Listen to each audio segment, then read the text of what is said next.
बहुत समय पहले की बात है। ऊंचे पहाड़ों और हरे भरे जंगलों के बीच एक छोटा सा सुंदर गांव था जिसका नाम था आनंदपुर। इस गांव के लोग मेहनती थे। कोई खेती करता था, कोई लकड़ी का काम करता था, तो कोई व्यापार करता था। लेकिन इस गांव में एक ऐसा इंसान भी रहता था जो मिट्टी को अपने हाथों से जीवन देता था। उसका नाम था माधव। माधव एक गरीब कुम्हार था।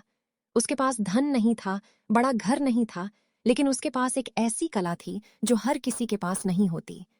वह जब मिट्टी को अपने चाक पर रखता था तो ऐसा लगता था जैसे मिट्टी उसके हाथों की भाषा समझती हो। माधव के बनाए हुए घड़े इतने मजबूत होते थे कि सालों तक चलते थे।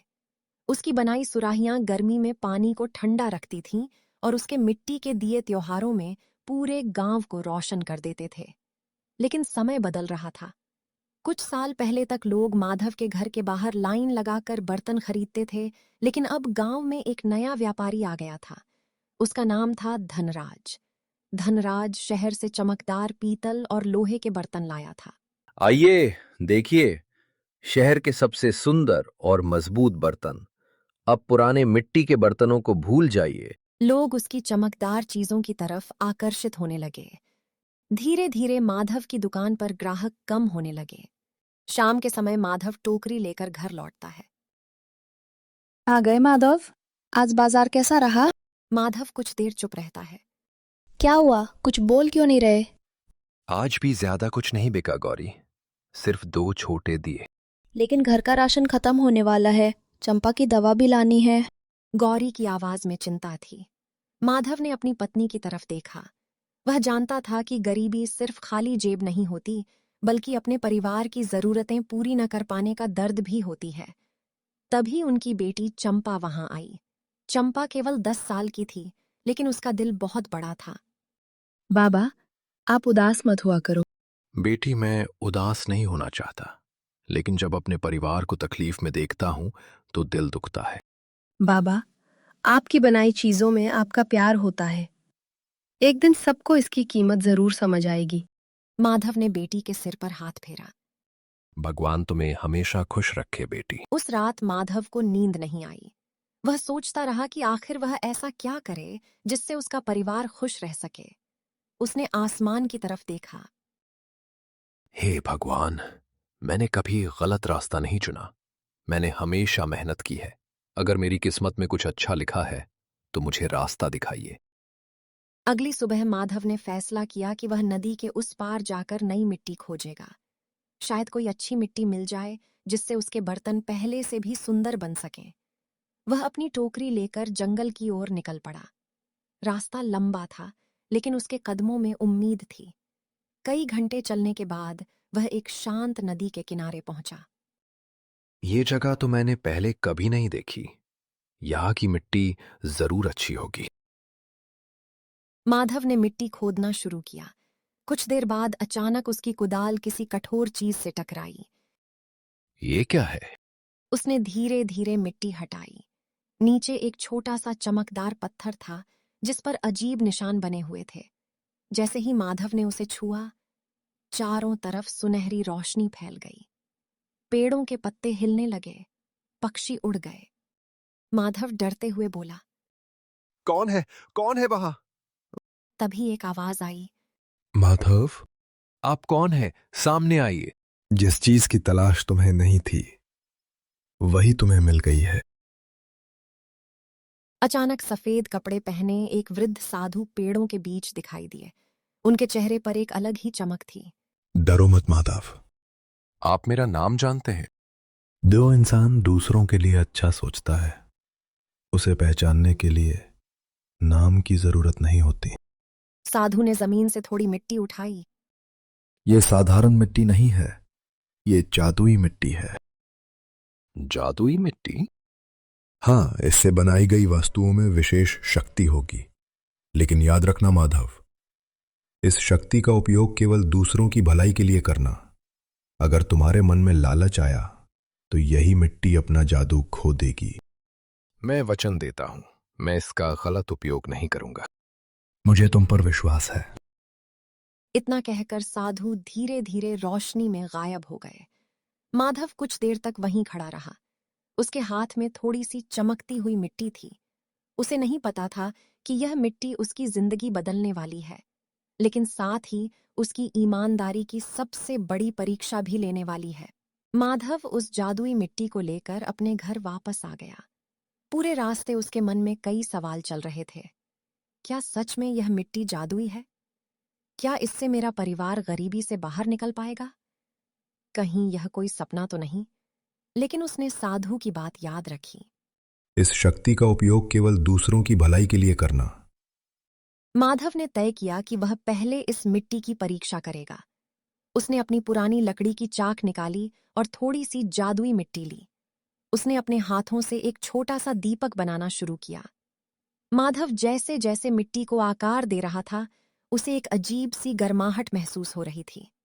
ऐसा लग रहा था जैसे मिट्टी उसके हाथों को समझ रही हो। कुछ ही देर में एक सुंदर दीपक तैयार हो गया, लेकिन यह दीपक साधारण नहीं था। उसकी सतह पर छोटे छोटे सुनहरे फूल बने हुए थे।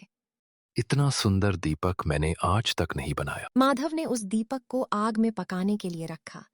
जैसे ही आग की लपटें दीपक को छूने लगीं, दीपक से तेज रोशनी निकलने लगी। माधव पीछे हट गया। हे भगवान, ये क्या हो रहा है? कुछ समय बाद आग शांत हुई। माधव ने दीपक बाहर निकाला। अब वह मिट्टी का नहीं बल्कि ऐसा लग रहा था जैसे सोने से बना हो। लेकिन उसमें एक और खास बात थी। जब माधव ने उसे जलाया तो पूरे कमरे में खुशबू फैल गई। माधव, ये दीपक तुमने बनाया है? हाँ गौरी, लेकिन ये साधारण दीपक नहीं है। माधव ने उसे पूरी बात बताई। गौरी कुछ देर चुप रही। मुझे खुशी है कि भगवान ने हमारी मदद करने का रास्ता दिखाया है, लेकिन हमें सावधान रहना होगा। हाँ गौरी, मैं जानता हूँ, ये शक्ति हमारे लिए परीक्षा भी हो सकती है। अगले दिन माधव वह दीपक लेकर बाजार पहुंचा। लोग हमेशा की तरह धनराज की दुकान के आसपास खड़े थे। माधव चुपचाप अपनी छोटी सी जगह पर बैठ गया। कुछ देर बाद एक बूढ़ी महिला वहां आई। बेटा, क्या तुम्हारे पास कोई अच्छा दीपक है? मेरे घर में अंधेरा रहता है। माधव ने वह सुंदर दीपक आगे कर दिया। माँ जी, ये दीपक लिए जाइए। महिला ने दीपक देखा और उसकी आंखें चमक उठीं। इतना सुंदर दीपक, इसकी कीमत क्या है बेटा? जितना आपको उचित लगे। महिला ने कुछ सिक्के दिए और दीपक लेकर चली गई। लेकिन जैसे ही उसने शाम को दीपक जलाया, बूढ़ी महिला का छोटा घर रोशनी से भर जाता है। दीपक की रोशनी सामान्य दीपक से कई गुना ज्यादा थी। वह रोशनी पड़ोसियों के घर तक पहुंच गई। लोग हैरान हो गए। ये कैसा दीपक है? इतना उजाला तो 10 दीपकों से भी नहीं होता। धीरे धीरे पूरे गांव में उस दीपक की चर्चा होने लगी। लोग पूछने लगे कि ऐसा सुंदर दीपक किसने बनाया है। धीरे धीरे माधव की किस्मत बदलने लगी। कुछ ही दिनों में लोग फिर से माधव के पास आने लगे। लेकिन अब वे केवल बर्तन खरीदने नहीं आते थे, वे उसकी कला देखने आते थे। माधव भाई, हमें भी ऐसा दीपक चाहिए। मुझे ऐसी सुराही चाहिए जो आपके हाथों से बनी हो। माधव ने जादुई मिट्टी से कई चीजें बनाईं, लेकिन उसने कभी उसका गलत फायदा नहीं उठाया। वह उतनी ही मिट्टी इस्तेमाल करता जितनी जरूरी होती। उसने अपने घर की मरम्मत करवाई, चंपा के लिए नई किताबें खरीदीं, गौरी के लिए अच्छे कपड़े लाया, लेकिन उसके व्यवहार में कोई बदलाव नहीं आया। कुछ ही दिनों बाद आनंदपुर पर एक बड़ी विपत्ति आ गई। बारिश रुक गई, तालाब सूखने लगे, लोगों के घरों में पीने का पानी भी कम पड़ने लगा। माधव ने अपनी बची हुई जादुई मिट्टी से बड़े बड़े घड़े और सुराहियां बनाईं। हैरानी की बात यह थी कि उन घड़ों में रखा पानी कई दिनों तक ठंडा और ताज़ा रहता था। माधव ने वे घड़े गरीब परिवारों में बांट दिए। उसने किसी से एक भी सिक्का नहीं लिया। धनराज यह सब देख रहा था। उसने सोचा, अगर ये मिट्टी मुझे मिल जाए तो मैं पानी बेचकर पूरे गांव का सबसे अमीर आदमी बन जाऊंगा। वह चुपके से माधव के घर पहुंचा और बची हुई जादुई मिट्टी चुरा ली। धनराज ने उसी मिट्टी से बड़े बड़े घड़े बनाए, फिर पूरे गांव में घोषणा कर दी, जिसे पानी चाहिए पहले पैसे दो, फिर घड़ा मिलेगा। प्यासे लोग मजबूरी में पैसे देने लगे। धनराज की दुकान पर सिक्कों का ढेर लग गया। वह हंस रहा था, लेकिन जैसे ही एक गरीब बूढ़ा आदमी बिना पैसे के पानी मांगने आया, धनराज ने उसे भगा दिया। उसी क्षण सभी घड़ों में दरारें पड़ने लगीं। एक एक करके सारे घड़े टूट गए। उनका पानी जमीन पर बह गया। धनराज स्तब्ध रह गया। ऐसे ही जिस जिसने भी धनराज से बर्तन खरीदे थे, सबके बर्तन टूटने लगे। ग्राहकों को गुस्सा आने लगा। लोगों को साथ में यह भी पता चला कि माधव की मिट्टी की चोरी धनराज ने की है। वे गुस्से में उसकी दुकान तोड़ने दौड़े। इसे गांव से निकाल दो। इसने मुसीबत में भी लालच किया। माधव के यहाँ इसने मिट्टी चोरी की है। इसके बनाए हुए नकली घड़े के कारण हमारे पैसे बर्बाद हो गए। लोग उसकी दुकान तोड़ने जा ही रहे थे कि तब माधव आगे आ गया। उसने सबको रोक दिया।